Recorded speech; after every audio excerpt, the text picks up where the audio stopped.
It is an unfortunate reality that most people, when they walk into the gym, first place they go is the dumbbell rack.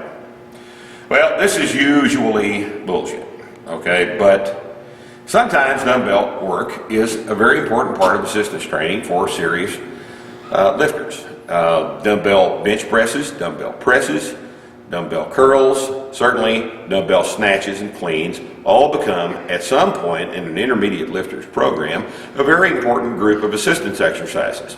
We thought today that we'd show you guys exactly how the dumbbell rack at Wichita Falls Athletic Club is constructed to see if you can get any helpful pointers on exactly how you might want your dumbbell rack to be built. First off, let's look at the dumbbells here. This dumbbell rack is composed of plate-loaded dumbbells. You'll notice that all along this top row, we have a collection of gray metal cast plate dumbbells. These things are made out of 1-inch exercise plates. Now, 1-inch exercise plate refers to the hole, the diameter of the hole inside the exercise plate. You can usually pick these things up for 25 cents a pound used in secondhand sports stores. And we have built this entire dumbbell rack out of exercise plates. And you'll notice also that as we walk back and forth along this dumbbell rack, that they're all basically the same size. Exercise plates come in this standard 8-inch diameter. They're about 8 1/4 inches in diameter at the outside. And the dumbbell itself has got about a 5 or 5.5 inch opening in between the plates to fit your hand.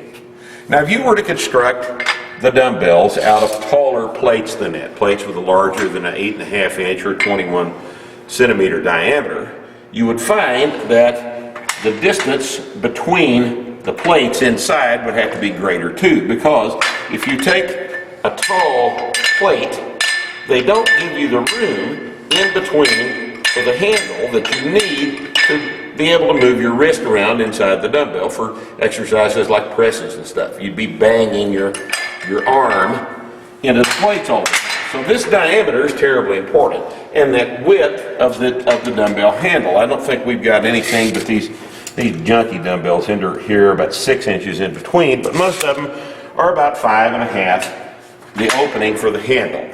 Now, here's the other important feature of these dumbbells.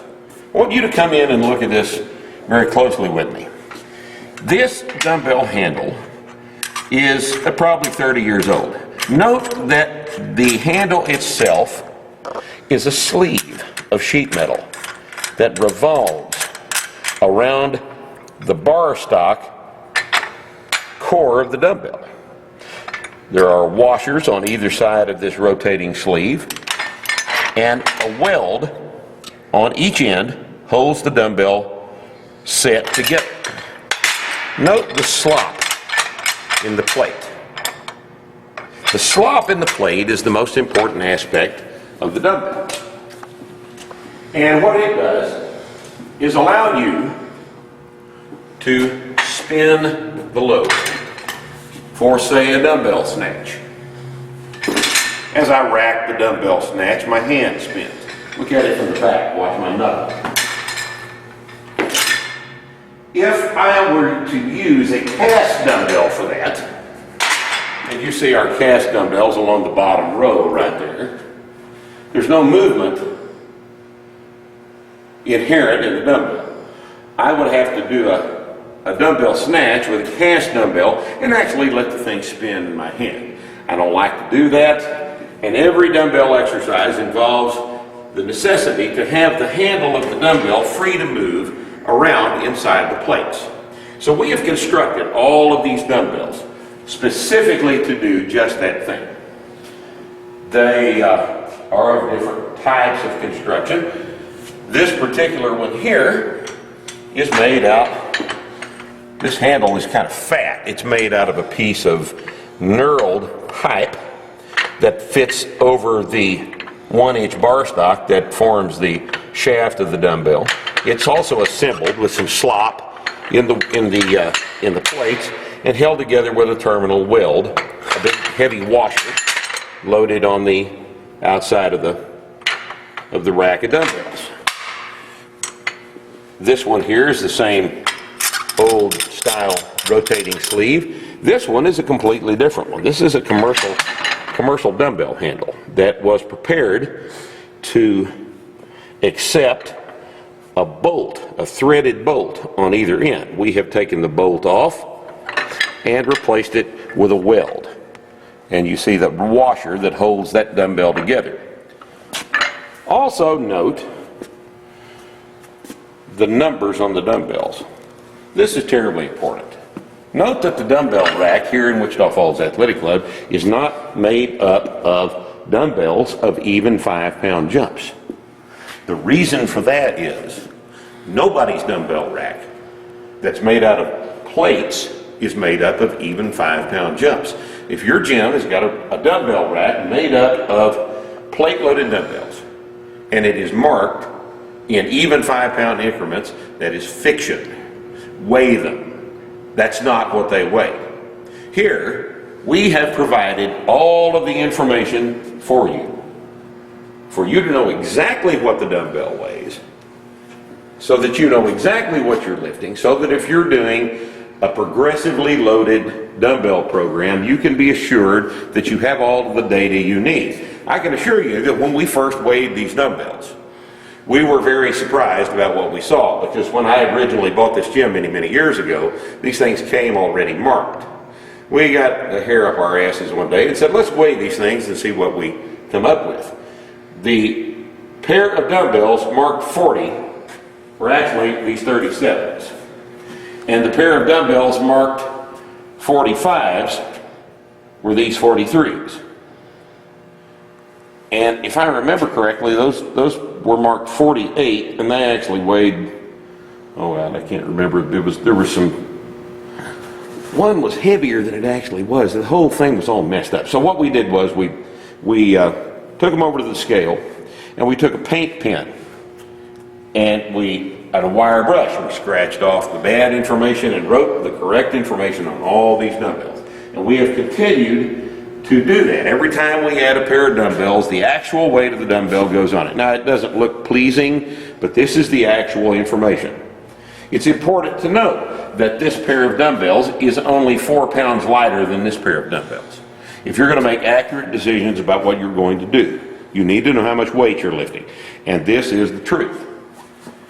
Now, let's see, what else can we tell you? Dumbbell exercises all involve some spin. Everybody has seen dumbbell curls. And you do this with them, and you move your hands around, and if your dumbbells are constructed correctly, the plates spin around the dumbbell handle as you have a firm grip on it. One of the other things that we do with dumbbells in here is we do heavy dumbbell benches. I've got these 2 flat benches down here at the dumbbell rack. These flat benches are constructed the same way that a contest bench is. We have 2 of them over here. It's a 17-inch tall bench, 4 foot long, 12 inches wide. These benches sit in front of the dumbbell rack so that we can do heavy dumbbell benches on them. You'll notice that we have dumbbells all the way up to 128. We have determined that dumbbells in Wichita Falls, heavier than 128 pounds, collect more dust than they do fingerprints, so we cut them off there. We had some 147s one time, and I think I salvaged all of those plates and built them into all these intermediate jumps so that we had more fine gradations in the more moderate numbers. But you'll notice that all of these dumbbells right through here all look the same. We had these made in the shop here in town that makes all, pretty much pretty much half of the equipment in this gym. More than that, probably 2/3 of the equipment in this gym is made in Johnny Brown's shop at Brown Brothers Welding. Johnny is an excellent equipment builder, and if you talk to him nicely, maybe you can get him to build your stuff too. 940-855-1911 is his number. Now notice these little goozers right here. These are some shop-built washers. Note the position on the inside of this dumbbell. All of this dumbbell rack down through here was constructed by Johnny Brown to my specs. This is 1 1/16 inch bar stock. It's not terribly common, but it feels good in the hands. We determined a long time ago that with really, really heavy dumbbells, if you were actually going to use them for higher reps, a fat handle compromises your ability to do that. And if you don't believe it, that 2-inch bar over there that weighs 75 pounds is just a lot of fun to play with, and you're welcome to come in here and try it. The upshot of the thing is a fat dumbbell handle minimizes the number of reps that you can do. So we have got all of these things standardized down to 1 1/16.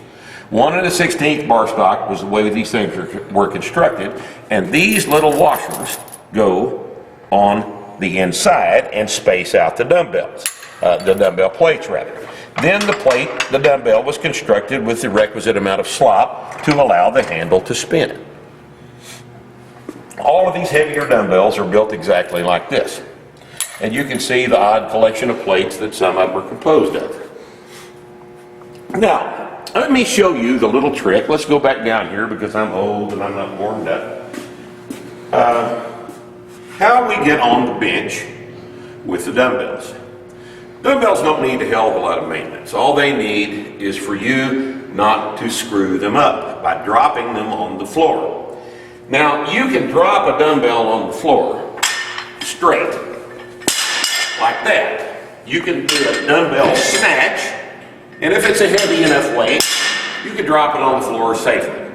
The way you drop it on the floor that breaks it is to drop it on its edge like that.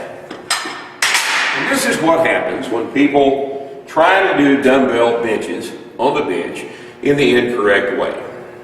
They'll lay down on the bench, they'll do their set. Each rep they think starts at the bottom because that's the way they load it up on the bench. They get stuck at the bottom. Now what are they going to do with the dumbbells? Generally speaking, they set one down, then they set the other side down. This is not good for a couple of reasons. First off, it screws up the dumbbells and they don't heal. Okay? Second, it has the potential to tear your shoulder up pretty well, especially if you're working down at that end of the dumbbell rack. So, what we've got here is a rule. Here's the sign. Look at that nice rack of dumbbells, and this is how we take care of them. This is the rule in Wichita Falls Athletic Club. Don't drop the dumbbells on the floor. Ever. At all. Don't do it. If you follow this rule, you will never screw your dumbbells up. But it's important to learn how to get these things out of the rack and use them correctly. So what we're going to do is we're going to show you exactly how this is done. Even with a relatively heavy dumbbell, this is quite easy to do. I'm going to take these 73s out of the rack. Now for safety's sake, so I don't have to do a bunch of aerobic work, I'm going to move the bench press. I'm going to move the bench right over here. This is technically called a flat bench. That thing over there is an upright support bench. I'm going to move the flat bench right over in front of the dumbbells I'm going to use. These 73s. Now watch carefully what I do. I'm going to take these things out of the rack, and without setting them on the ground, and without presenting even the possibility of the dumbbells ever touching the ground, I'm going to load up on the bench, I'm going to get in position to do the set, and then I'm going to get off of the bench, all without anybody's help except mine. Now watch what I'm going to do. I'm going to set the dumbbells on my legs. I'm lined up with the bench, and now, with essentially straight elbows, I let the momentum of my layback carry the dumbbells into position. I'm going to do the set. 19, 20, 21. Now I'm through. Note that I have not misjudged my last whip. Setting up is the opposite of getting down.